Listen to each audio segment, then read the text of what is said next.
Okay, guys. Sorry about that. I was kind of concerned about that. Let's see if we can switch this back. Okay. Thank you guys for joining back in. Sorry about that.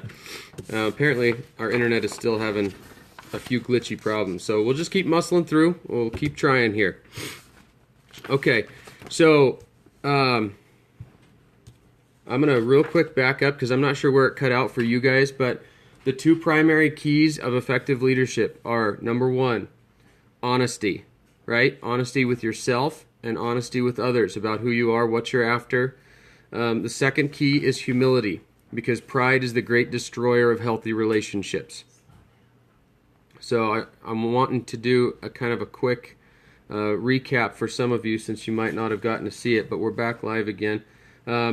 Put yourself first when it comes to honesty, because if you're wanting to learn about the colors and learn about personalities, if you're learning about personalities of others and not learning about the personality of yourself to make yourself better, then you're leaning toward manipulation, and that's a very dangerous, slippery slope to get into. If you just study the colors so that you can understand how other people work, that's not getting the full aspect of full spectrum success. You need to understand yourself first and study yourself first. So, with that and with humility, understanding these two primary keys. Hey there from Colorado, Mr. Oily Miracle. Alrighty. Spoken with your wife. You guys are beginning an amazing journey. You don't even know yet, but you're going to learn. It's an amazing journey, especially when you take it together as husband and wife. So, just as a quick sideline to you guys, keep it up. Nothing is better than taking this journey together as a couple. It really is awesome. So, let's talk about the two parts to leadership. The two parts to leadership are leading and being led. Only a true shade of a personality color, I believe, can be an effective leader. You can lead by force, you can lead by coercion, by manipulation, but if you want to be a truly effective leader, it's got to come from a true color. So we're going to talk about each of the colors and how they relate to leadership. For those of you that are just jumping on this scope, if you want to share this with somebody in your team or somebody that you think that can really use this information, go ahead and share it. It'll notify them if they can't show up right now. They can always watch the replay later. Just tap the screen, swipe up for Android users to share, and then swipe sideways for Apple users to share. And I really appreciate you guys sharing this with those that you feel this message could work for. And yeah, as always, tap the screen and show hearts if you love the content and what's going on. We really appreciate the hearts. So let's talk about the colors. Let's get into this. We're going to start with red. Red is your dominant. For those of you that understand the DISC personality test, red is your D. That's dominant.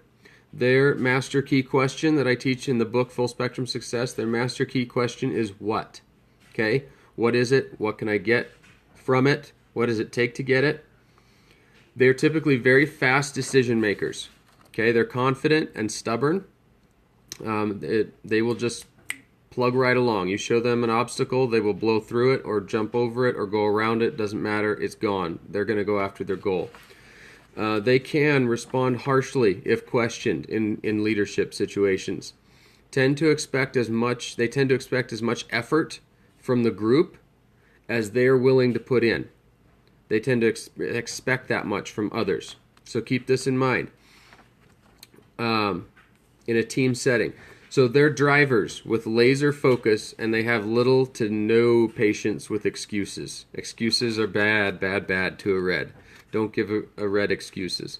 I actually had a training manager when I was doing door-to-door sales with a very red personality, and if I was late to a meeting or something, he used to look at me, and I'd start in with, well, here's what happened, and he's like, no. He's like, from now on, just tell me the train, and I'll understand. The train was late, the train wasn't on, whatever. It doesn't really matter to a red. All they need to know is you don't have a good reason, or maybe you think you have a good reason, but they don't see it that way. So they're not real good with excuses, reds aren't. Let's talk about a few things. What I'm going to do is break each of these colors down when it comes to leadership. We're going to talk about what you need to be cautious of as a leader, what your strengths are as a leader if this is your color. And then we're going to talk about specifically leading versus being led, and how those two interact differently. Okay. Yeah, it was the train. See? Yeah. Just say the train, and I know. I'm good. That's all I need to hear. You got an excuse. Good enough. Let's move on. So let's talk about cautions as a red. Reds need to be cautious of over-dominance or assuming power or leverage where there is none. If you remember in the very first scope that we did, we started talking about a volunteer army. We're all in charge of a volunteer army.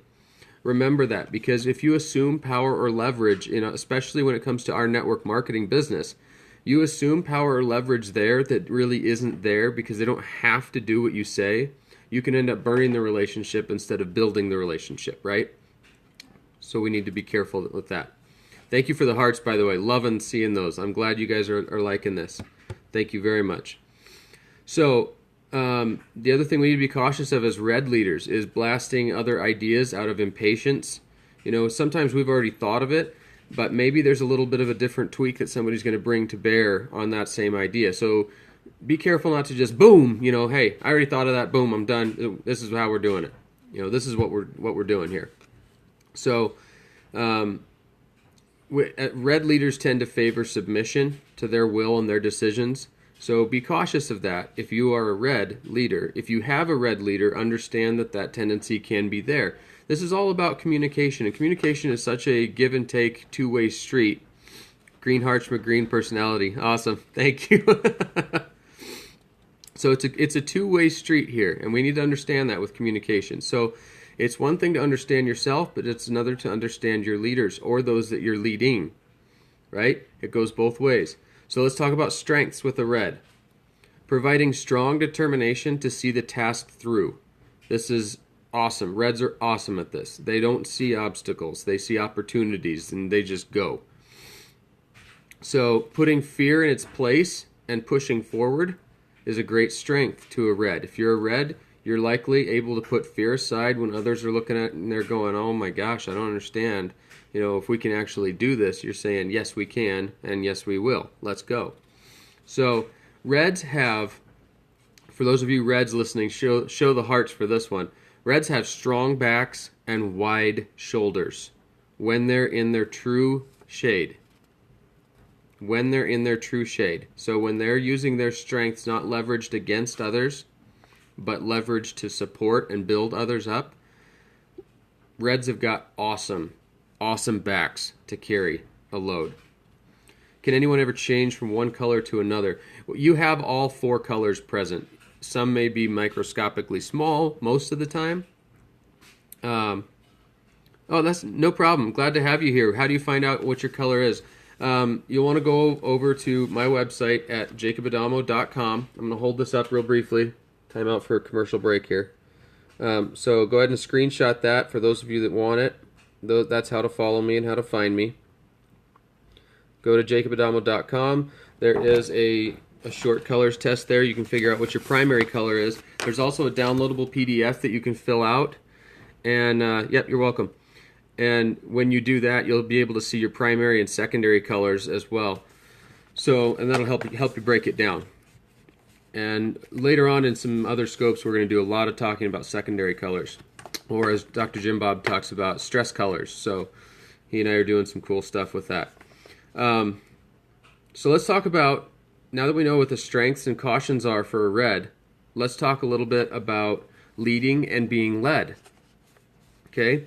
So in leading as a red, be careful of placing your own pace and expectations on others that you lead. Yeah, I wish you could have made it up here for the conference too. It was absolutely epic. It was awesome. But we're going to be doing some more together in the future. So I'm sure you'll get a chance. It'll be fun. So be careful of placing your own pace and expectations on others that you lead as a red. You got to be careful with that. Be patient and make sure that you're showing the example along with the instruction. Don't just give an instruction and expect it to be met. You've got to show them that you are willing to do it as much as you're willing to encourage them to do it, right? So again, don't push that rope. Get out in front and pull it and do it yourself, and they will come alongside and say, oh, okay, he's doing it. We'll do that too. Being led as a red. This can sometimes be difficult. Reds don't really like to be led, but it's necessary because we're all leading someone. Someone. I don't care how big your network is. If you have family, you're leading someone, right? So we all need to understand these concepts of leadership. Pull the rope, exactly. So when you're being led, make sure that in your haste and drive, you don't trample over the feelings of others or throw valuable advice away in relationships in an effort to maintain your pace, okay? Other colors may not have the same pace as you, so make sure that you're practicing patience with others, whether it be asking them for help or whether it be offering help. It's all the same. Be patient. And this one I want you to remember. If you're a red and you're listening, please write this down because it's important for you to understand. Just because you're the strongest doesn't mean you're always right. Okay? There's room for error. Allow there to be room for error. Pride is the great leadership killer. It really is. So let that go. Just because you're the strongest, which you probably are, so reds are insanely strong, but it doesn't mean that they're always right. So allow room for improvement, right? All right, let's talk about blues. Blues in the DISC method, it's the I, influence. They're influencers. Their master key question is why. They got to have a reason. They have to have a reason why they are trading moments of their life for whatever they are doing, or it's just not worth it. So they're also fast decision makers. They're impulsive and always looking for excitement. They tend to interrupt or show somewhat rude tendencies when not engaged in the conversation. So Dr. Jim Bob is definitely a blue. Yes, he is. And he's actually a very high functioning blue. He's awesome at what he does and at keeping the energy and the focus without letting people feel like they're just, they're not exciting, so he's going to blow them off. He is very, very intentional in his blue nature, which I appreciate greatly. And getting to work with him has been absolutely awesome. So, and for those of you that might be listening, tell us my color. My color, I am a red-blue. So, they're both fairly high, but I am higher in red. Yes, he is a great speaker and encourager.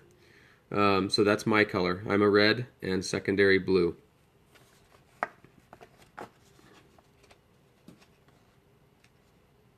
I'm not sure. I took the test online and got green, but then I got the book and tested and got green as well.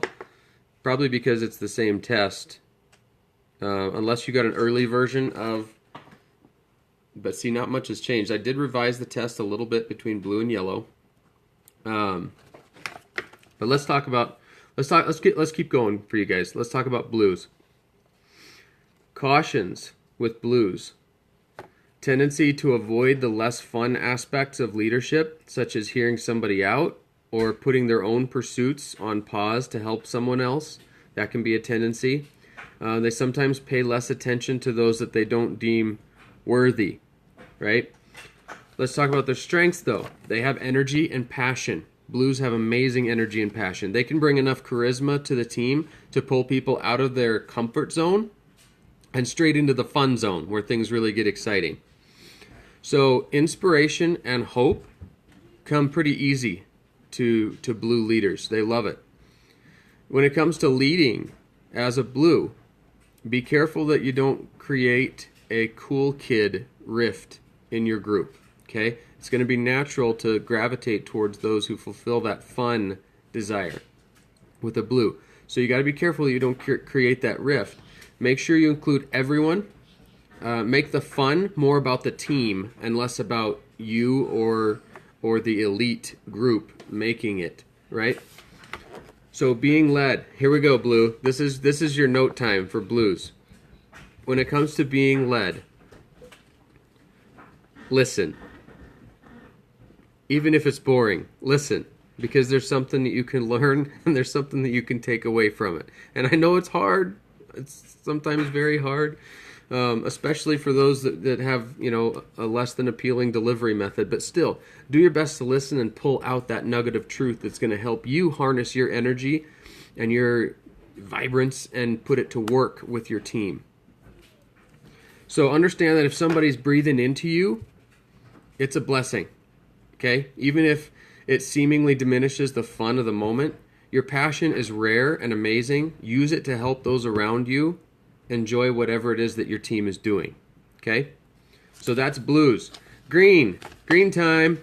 Let's talk about you greens. In the DISC method, this is your C, compliant. Their master key question is how. Greens want to know how it works. They're all about.